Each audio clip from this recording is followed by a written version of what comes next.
Assalamualaikum warahmatullahi wabarakatuh. Sebelumnya terima kasih kepada Bapak Rofiul Wahyudi selaku dosen pengampu mata kuliah Manajemen Aset dan Liabilitas Bank Syariah. Kami dari kelompok 10 akan mepresentasikan tentang manajemen proses pembiayaan Bank Syariah. Sebelumnya perkenalkan, saya sendiri Nur Elisa, kemudian ada Anissa Rahma, Kiki Dwi Nuraini, dan Eka Ajeng Parwanti. Di sini kami akan menjelaskan tentang pengertian manajemen pembiayaan bank syariah, aspek terpenting dalam perbankan syariah, dan alur proses pembiayaan bank syariah. Yang pertama akan dijelaskan oleh Anissa Rahma. Kepadanya dipersilahkan. Baik, terima kasih kepada Mbak Nur Elisa. Di sini kita akan menjelaskan pengertian dari manajemen pembiayaan. Apa sih manajemen pembiayaan? Jadi manajemen pembiayaan bank syariah adalah pengelolaan penyaluran dana yang dijalankan oleh bank syariah yang meliputi perencanaan, perorganisasian, pelaksanaan, dan pengawasan sedemikian rupa sehingga pembiayaan berjalan dengan baik dan sesuai dengan prinsip-prinsip syariah. Next. Terus ada aspek terpenting dalam perbankan syariah. Salah satu aspek terpenting dalam perbankan syariah adalah proses pembiayaan yang sehat, yaitu di mana pembiayaan yang berimplikasi pada investasi yang halal dan baik, serta menghasilkan retur sebagaimana yang diharapkan, atau bahkan lebih berimplikasi pada kondisi bank yang sehat, serta pada peningkatan kinerja sektoril yang dibiayai. Baik, saya kembalikan ke moderator.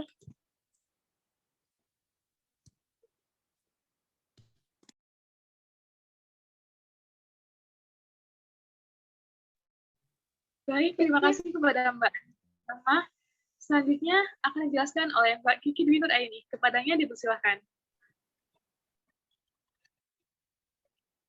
Baik, terima kasih Mbak Nur Elisa. Selanjutnya saya akan menjelaskan alur proses pembiayaan di bank syariah.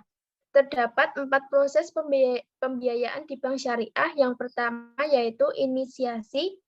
Dalam inisiasi terdapat 3 bagian. Yang pertama yaitu solisitasi, evaluasi, approval. Yang kedua yaitu dokumentasi. Dalam dokumentasi dibagi menjadi 2, yaitu present documentation, pre-disbursement documentation. Yang ketiga yaitu pencairan dana, dan yang terakhir yaitu monitoring. Dalam monitoring terdapat regular monitoring yang akan dibagi menjadi monitoring aktif dan monitoring pasif. Selanjutnya,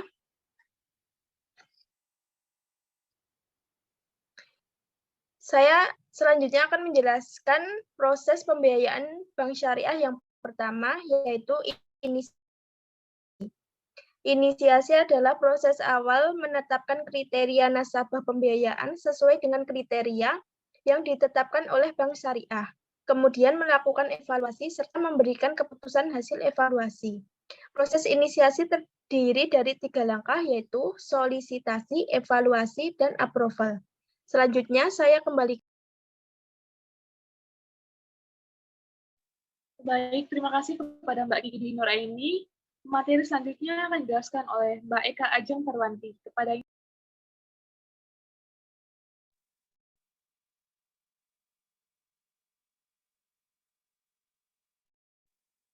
Baik, terima kasih kepada moderator telah mempersilahkan saya untuk melanjutkan pembahasan materi. Di sini bisa kita lihat ya teman-teman, inisiasi itu terdapat solisitasi, evaluasi, dan approval. Nah, selanjutnya kita akan membahas mengenai solisitasi dahulu. Seperti yang kita tahu, solisitasi adalah proses mencari nasabah sesuai kriteria yang telah ditetapkan bank syariah. Adapun tahapan solisitasi yaitu diantaranya yang pertama penetapan target market. Nah, di sini misalnya itu sektor industri. Yang kedua yaitu penetapan sektor bisnis, misalnya di industri bidang pesawat terbang.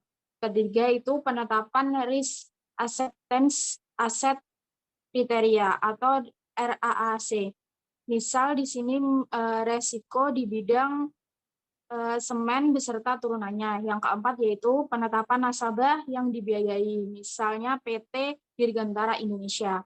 Yang kedua yaitu evaluasi. Tahap-tahapan yang harus dilalui yaitu sebagai berikut. Yang pertama kita berkunjung ke nasabah, terus selanjutnya yang kedua kunjungan ke nasabah ini dibuktikan dengan laporan kunjungan nasabah yang meliputi tujuan, hasil kunjungan, rencana tindak lanjut. Yang selanjutnya ketiga, pengumpulan data-data, yaitu meliputi seperti surat-surat permohonan nasabah, data legalitas. Nah, di dalamnya itu juga ada calon nasabah dan perorangan. Nah, itu yaitu mencakup kayak legalitas usaha, kartu identitas calon nasabah, dan istri atau KTP atau paspor. Selanjutnya yaitu kartu keluarga dan surat nikah, laporan keuangan 2 tahun terakhir, past performance 1 tahun terakhir, bisnis plan, data objek pembiayaan, dan juga data jaminan. Nah, yang kedua ini calon nasabah adalah badan hukum. Nah, jika calon nasabah ini merupakan badan hukum, yaitu harus akta pendirian usaha berikut perubahannya yang sesuai dengan ketentuan pemerintah. Yang kedua, legalitas usaha, selanjutnya identitas pengurus, selanjutnya laporan keuangan 2 tahun terakhir, selanjutnya past performance 1 tahun terakhir, selanjutnya bisnis plan, selanjutnya data objek pembiayaan, dan selanjutnya data jaminan.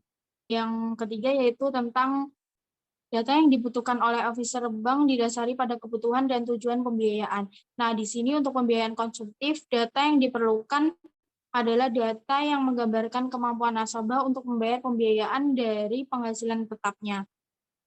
Selanjutnya yaitu yang keempat, data dimasukkan ke dalam financing file. Nah, di sini harus memiliki persetujuan kolektibilitas, permintaan informasi, penyidikan, dan juga penilaian jaminan. Nomor 5 yaitu tahapan evaluasi. Yang pertama yaitu evaluasi kelayakan usaha untuk akan dibiayai. Yang kedua yaitu evaluasi dokumentasi legalitas, taksasi jaminan, check-in seperti BI, trade, dan profesional. Yang ketiga, evaluasi data disajikan dalam usulan pembiayaan atau OP dengan outline sebagai berikut, yang memiliki tujuan pengajuan pembiayaan, latar belakang nasabah itu juga harus jelas, hubungan perbankan nasabah, usaha nasabah itu seperti sarananya, proses produksinya, supplier, konsumen, industri, dan nasabah. Selanjutnya, deskripsi proyek yang dibiayai. Selanjutnya, analisa cash flow dan penentuan plafon pembiayaan. Selanjutnya, analisa anggunan atau jaminan. Dan juga harus ada aspek syariah, kesimpulan, dan yang terakhir rekomendasi struktural fasilitas.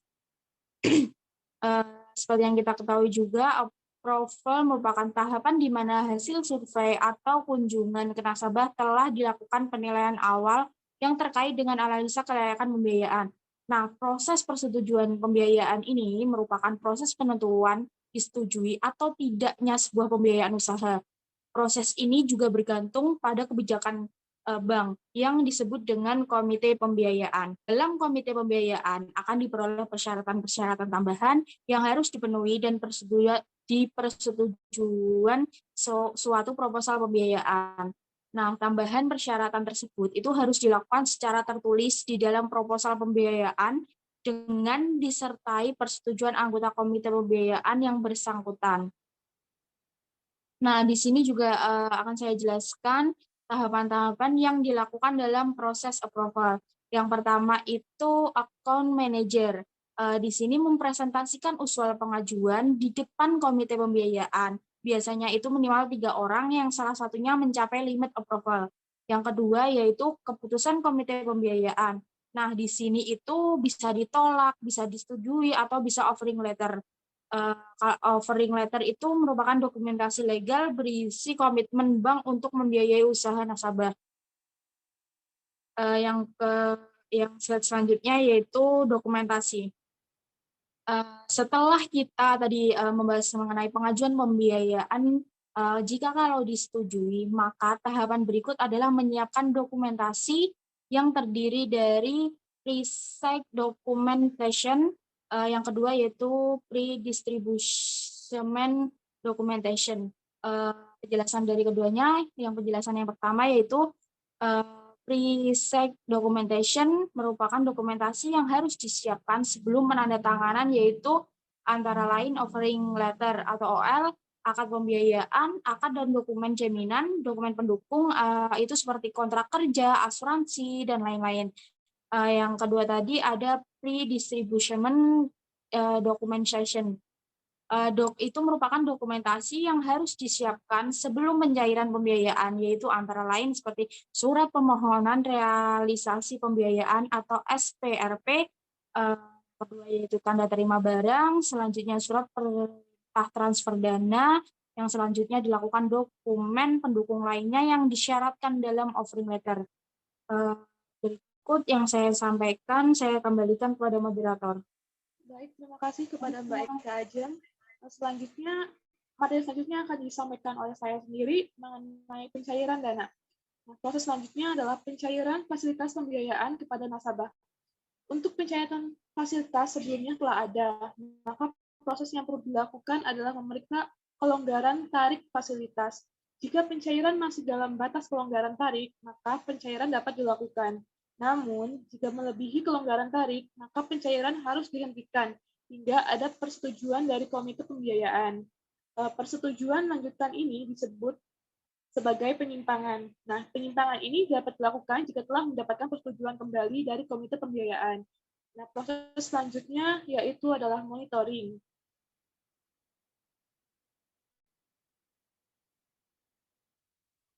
Monitoring adalah kegiatan kunjungan yang harus dilakukan oleh officer kepada nasabah setelah dilakukan pencairan.